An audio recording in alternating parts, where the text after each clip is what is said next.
তো hello dear student, কেমন আছো? আই হোপ প্রত্যেকে শুধু ভালো নয়, ভীষণ ভালো আছো।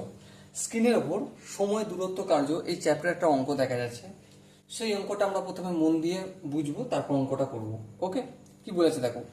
যদি শিয়ালদা থেকে রানাঘাট যেতে একটি লোকাল ট্রেন ও একটি এক্সপ্রেস ট্রেন একটি মানুষকে অতিক্রম করে যথাক্রমে 25 সেকেন্ড এবং 18 সেকেন্ড, তবে ট্রেন দুটির একে অপরকে অতিক্রম করতে সময় কতটা লাগবে? চলো, আমি দুটো ট্রেনের ছবি আঁকছি। এটা হচ্ছে আমাদের লোকাল ট্রেন আর এটা হচ্ছে আমাদের এক্সপ্রেস ট্রেন। এখানে একটা মানুষ দাঁড়িয়ে আছে। লোকাল ট্রেনটায় যখন একটা মানুষকে অতিক্রম করছে তখন কত সময় লাগছে? 25 সেকেন্ড। আর এই এক্সপ্রেস ট্রেনটা যখন একটা মানুষকে অতিক্রম করছে সময় কত লাগছে? 18 সেকেন্ড। ঠিক আছে, এবার একটা কথা বলো, এই যে লোকাল ট্রেনটা আর এই যে এক্সপ্রেস ট্রেনটা এদের কি দৈর্ঘ্য বলে দিয়েছে? না, আমি ধরে নিচ্ছি এটারও দৈর্ঘ্য এক্স আর এটাও এক্স, সেম দৈর্ঘ্য ধরে নিলাম। আশা করি কারো অসুবিধা নেই। হ্যাঁ, তাহলে একটা কথা বলো, এই এক্সপ্রেস ট্রেন যেটা রয়েছে, ঠিক আছে, এক্সপ্রেস ট্রেনের গতিবেগ কতটা? এক্সপ্রেস ট্রেনের গতিবেগ দেখো, 18 সেকেন্ডে যাচ্ছে এক্স কিমি। আমি মিটার ধরি, এক্স মিটার, কারণ দৈর্ঘ্যটা কত ধরেছি? এক্স মিটার ধরেছি এই ট্রেনটারও, আর এটারও ধরছি এক্স মিটার, তাই না? তাহলে দেখো, এক্সপ্রেস ট্রেনের গতি বের করছি আমি, তার জন্য আমাকে কি করতে হচ্ছে? 18 সেকেন্ডে যাচ্ছে এক্স মিটার, মানে শুধুমাত্র নিজের দৈর্ঘ্যটাই অতিক্রম করছে 18 সেকেন্ডে। মানুষটাকে অতিক্রম করার অর্থ কি? নিজের দৈর্ঘ্যটাকে অতিক্রম করা, তাই না? সাপোজ মনে করো এই হচ্ছে আমার স্কেল, ঠিক আছে, আর এখানে আমার পেন আছে। এই পেনটা পেনটাকে অতিক্রম করছে মানে কি? এই স্কেলটা দেখো দেখো, এই স্কেলটা পেনটাকে অতিক্রম করছে মানে কি? নিজের দৈর্ঘ্যটাই অতিক্রম করলো, তাই না? তাহলে সেম জিনিস, ট্রেনটা 18 সেকেন্ডে অতিক্রম করছে এক্স মিটার, তাহলে 1 সেকেন্ড তো অতিক্রম করবে এক্স বাই 18 মিটার।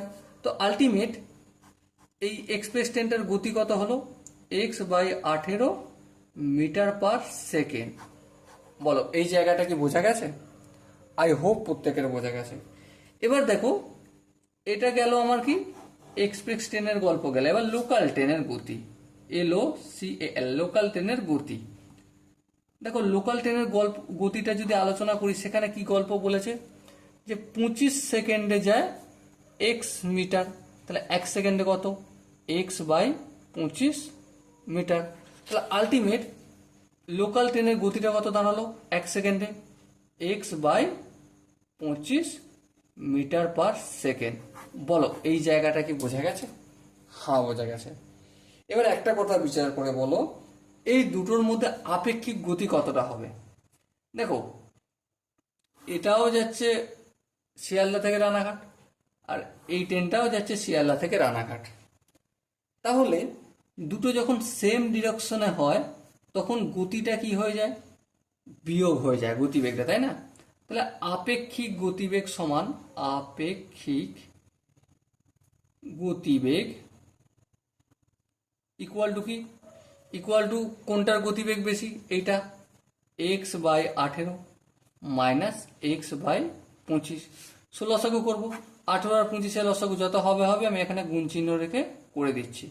তাহলে 18 ইন্টু 25 দিয়ে ভাগ করলে 18-কে 25 হবে, 25-কে এক্স দিয়ে ভাগ, এটা হবে।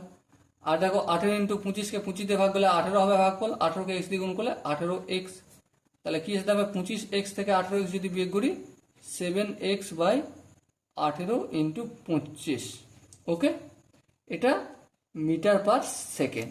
এই জায়গাটা কি বোঝা গেল? আই হোপ প্রত্যেকের বোঝা গেল। এবার দেখো, এই যে দুটো ট্রেন একই সাইডে যাচ্ছে, তাহলে একটি ট্রেন অপর ট্রেনকে অতিক্রম করতে গেলে টোটাল কতটা দৈর্ঘ্য অতিক্রম করতে হবে? অতিক্রান্ত দূরত্ব কতটা হবে? অতিক্রান্ত দূরত্ব হবে এক্স প্লাস এক্স। দুটো ট্রেনের দৈর্ঘ্য আমি এক্স ধরেছি, তাহলে এক্স প্লাস এক্স হবে, মানে 2x মিটার অতিক্রম করতে হবে, তাই না? হ্যাঁ। এবার দেখো, সময় কতটা সময় লাগবে? সময় সমান কি? সময় সমান, এটা তো জানি না। চলো, এটা আমি একটু দেখে দিই এখানটায় ছোট করে। ভেলোসিটি সমান এস ডিস্টেন্স বাই টাইম। হ্যাঁ, তাই টাইমটা যদি সমানের এদিকে নেই তাহলে T equal to S by V হয়ে যাবে, তাই না? হ্যাঁ, ঠিক তাই। তাহলে এস মানে অতিক্রান্ত দূরত্ব, অতিক্রান্ত দূরত্ব কোনটা? এইটা, এই 2x। আর নিচে কি আছে? ভেলোসিটি। ভেলোসিটি সমান কি? এই যে এটা 7x বাই 18 ইন্টু 25। এবার দেখো এই যে 2x, এই 2xটা লিখলাম, এটা কি আছে? ভাগ চিহ্ন। এটা কি করলাম? গুণ করলাম। ভুল করলাম, ঠিক করতে হবে। তাহলে 7xটা লব আছে, এটার মধ্যে 7xটা লব আছে, এটাকে কি করতে হবে? হর করে দিতে হবে। আর 18 ইন্টু 25টাকে লব করতে হবে। এই এক্স কেটে গেল। এবার দেখো 2 এর সঙ্গে 18, 18 সঙ্গে 25 যদি গুণ করি কত পাবো? 25কে 2 দিয়ে গুণ করলে 50, 50কে যদি 18 দিয়ে গুণ করি তাহলে 900/7 এত সেকেন্ড অতিক্রম করতে লাগবে। এবারে 900/7 এটাকে যদি হিসাব করি তো আলটিমেট কত আসবে বলো? 7 একে 7, 8 9 2, 7 দুগুণে 14, 6 7 8 56, 4 থাকবে, 4 পূর্ণ 128 পূর্ণ 4 7 সেকেন্ড সময় লাগবে অতিক্রম করতে। Okay, so dear student, I hope অঙ্কটার প্রতিটা স্টেপ বোঝা গেছে। যদি কোনো স্টেপ বুঝতে অসুবিধা হয় বা ডাউট আসে তো ডেফিনেটলি কমেন্টে জানিও। ওকে, চলো দেখা হচ্ছে পরের সেশনে। ততক্ষণ পর্যন্ত ভালো থেকো, সুস্থ থেকো এবং জয় হিন্দ।